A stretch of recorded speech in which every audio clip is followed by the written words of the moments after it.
Donald Trump has just announced from the Rose Garden at the White House his next wave of global tariffs, and Australia has made the list.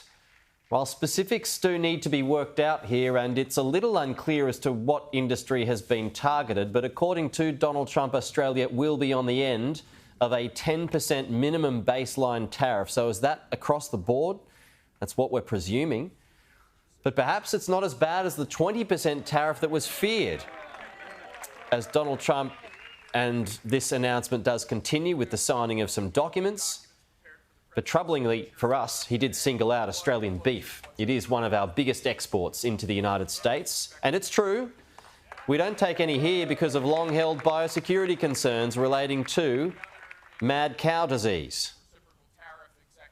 As we keep these pictures running, I want to bring in our Washington correspondent, Annalise Nielsen. She joins us live now as we continue to watch these pictures. So, just elaborate on those points and what it means for the US and also for us, Annalise.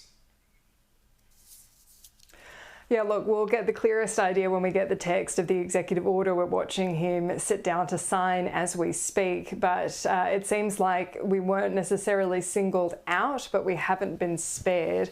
And while he mentioned beef, this has been a long-running gripe of the Americans that we don't allow the US export of beef into Australia because of biosecurity concerns, that there were fears about potentially mad cow disease. And from the American side, I've heard this a number of times over the last few years, that it is an ongoing frustration that they say the Australians have dragged their feet about having any further testing to then clear it. From the Australian side, there's been concerns around the fact that they do have mixed herd breeding in the United States, and so there's clearer paths for export if it's completely US herd, but that is often not the case. And they're also talking about fresh beef exports, which have very strict controls, as you could imagine. And then there's separately just the reality of how much Australians want to buy from the United States. We have a very different palate for beef in Australia to that what we eat compared to what the Americans eat. It's one of the reasons that we export beef to the United States, as much of it is more on the leaner side, ends up in things like dog food. It's the stuff that we don't want to eat necessarily in Australia, but when we're talking about the high-end cuts that America wants to send to Australia, we're simply just not of the palate that likes the fattier cuts, the gristly cuts. And that's all a little bit of a tangent, but it kind of plays into this broader discussion and just how ideologically driven so much of this is now. This is the issue with dealing with the Trump administration, is that there's no special relationship, there's no allies. There are transactions, and they're just going to get the best out of every transaction that they can. I mean, when you have Japan being singled out like that, coming off the back of what's supposed to be a generation-defining pivot towards the Pacific, this is really tough waters to navigate for Australia. And then the other thing that I know that has been raised on the Australian side of, oh, well, we're going to take this to the WTO.